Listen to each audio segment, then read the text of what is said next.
भवन के शिखर से। तो एक भवन है जिसकी ऊंचाई है 7 मीटर, हमने मान लिया एक भवन है। एक एक लाइन के अकॉर्डिंग हम चित्र बनाएंगे, ठीक है ना। भवन को हमने नाम दे दिया ए बी, इसकी ऊंचाई है 7 मीटर। पहली वाली लाइन कंप्लीट हुई यहाँ से। इसके शिखर 7 मीटर ऊंचा भवन के शिखर से एक केबल टावर के शिखर का उन्नयन कोण, केबल टावर के शिखर का उन्नयन कोण। तो मैं बता उन्नयन कोण के लिए हम देख रहे हैं, हम यहाँ से देख रहे हैं और एक दूसरी चीज को देख रहे हैं, उसके शिखर का उन्नयन कोण देख रहे हैं, जिसका मतलब हम ऊपर निगाह उठा के देख रहे हैं। जिसका मतलब क्या है, जो केबल टावर है वो इस भवन से ऊंचा है। यहाँ से देखने को तभी तो ऊपर देखेंगे हम, समझे नहीं समझे। इसकी शिखर से, इसकी छत से हम दूसरे वाली सामने वाली बिल्डिंग है केबल टावर है, उसके शिखर को देख रहे हैं, उन्नयन कोण देख रहे हैं। उन्नयन कोण मतलब ऊपर निगाह उठा के देख रहे हैं। तो कोण कितना बनना है, यहाँ से ऐसे देखेंगे तो कोण कितना बनेगा। कोण बनाने के लिए हमने बताया इसको ऐसे मिलाएंगे शिखर से शिखर को, और हॉरिजॉन्टल के समांतर हम एक रेखा खींच देंगे, ठीक है। तो जितनी इसकी लंबाई है उतनी ही इसकी ये वाली लंबाई हो जाएगी। जो यहाँ एंगल बनेगा वो हमें दे रखा है, कितने एंगल का दे रखा है, 60 एंगल। पहला हो गया। हमने मान ली जो अभी वाली लाइन थी इसका हमने बना दिया इसे PQ, और ये है क्या, ये टावर। क्लियर हुआ। क्योंकि हमने यहाँ से एक समांतर लाइन खींची है तो इसको एक नाम दे देते हैं, इसे कह देते हैं मान लो R कह देते हैं। क्लियर। तो इस वाले एंगल के लिए हम देखेंगे तो जो हमारा लंब है वो क्या बनना है, QR। आधार हमारा क्या है, RV। RV किसके बराबर होगा, PA के बराबर होगा। क्लियर हुआ। दूसरी लाइन पढ़ते हो। और इसके पाद का अवनमन कोण, पाद का अवनमन कोण इसी वाले संदर्भ में बात कर रहा है।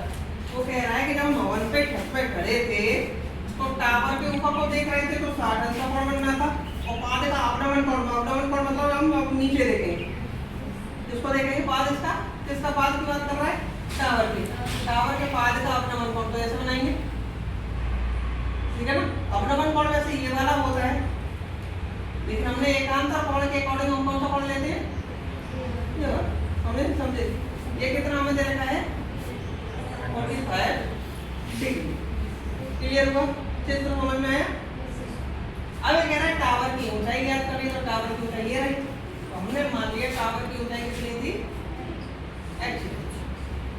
तो जब ये पूरी h है बच्चा, और ये हमारी कितना दे रखा था, 7, तो ये वाला जो लंब है वो कितना हो जाएगा, h माइनस 7 मीटर हो जाएगा। सही है। और इस ऊंचाई को निकालने के लिए किसकी जरूरत पड़ेगी, आधार की। टावर और भवन के बीच की दूरी हमने कितना मान ली, x मीटर। तो जब ये x मीटर है तो ये भी क्या होगा, x मीटर होगा।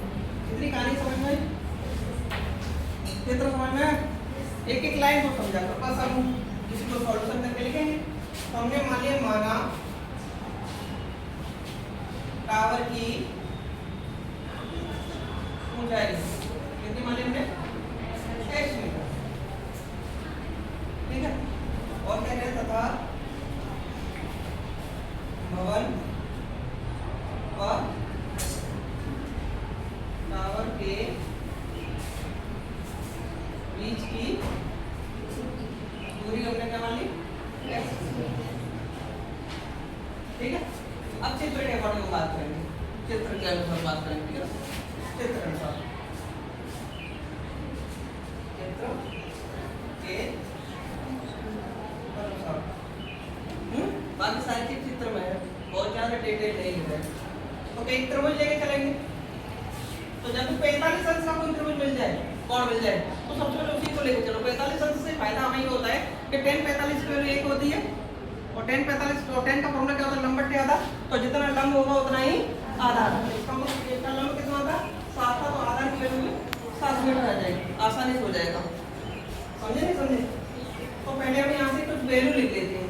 क्या क्या बराबर है हमारे पास, ये जो AB बराबर क्या है, PR है, वो कितना है दोनों, 7 मीटर है। ऐसे ही यहाँ पे ए बी के बराबर क्या है आर बी, ये दोनों कितने हैं एक्स मीटर। इसकी जरूरत पड़ेगी हमें।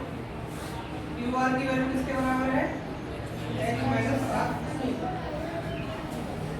जितने अनुसार हमने वैल्यू लिखनी किसकी जरूरत पड़ेगी। अब हमको एक ट्रायंगल लेके आएंगे। ये triangle A P B, A P B, A P B में हम बात करें तो एंगल कितना है 45, ठीक है ना। तो एंगल हमारा एंगल कौन सा था, एंगल पी हमारा कितना रहेगा 45 डिग्री रहेगा था। इसके सामने वाला एंगल है, एंगल के सामने वाली जो वजह होती है वो क्या लंब होती है। तो लंब हमारा क्या हो जाएगी, लंब वजह हमारी क्या है ए बी, कितनी रखी है 7 मीटर। आधार क्या है इस वाले चीज का ए बी, ठीक है आधार है हमारे पास ए बी, वो कितना मान लिया हमने एक्स। एंगल है, एक लंब है और एक आधार है। इसमें लेके चलेंगे हम 10 है, तो 10 45 डिग्री इक्वल टू लंब 7 आधार x। 10 45 का मान कितना होता है 1, तो 1 equal to 7 upon x। x का इधर मल्टीप्लाई करा तो x इक्वल टू कितना आ जाएगा 7। हमने बताया ना जब भी तो 10 45 मिल जाएगा जो लंब होगा उसी की मान वही आधार होगा, क्योंकि मान कितना होता है 10 45 का एक लेके आएंगे तो लंब और आधार का भाग लगेगा तभी तो एक आना चाहिए, सेम होनी चाहिए वैल्यू। तो ये समीकरण नंबर 1 कह दिया, ठीक है।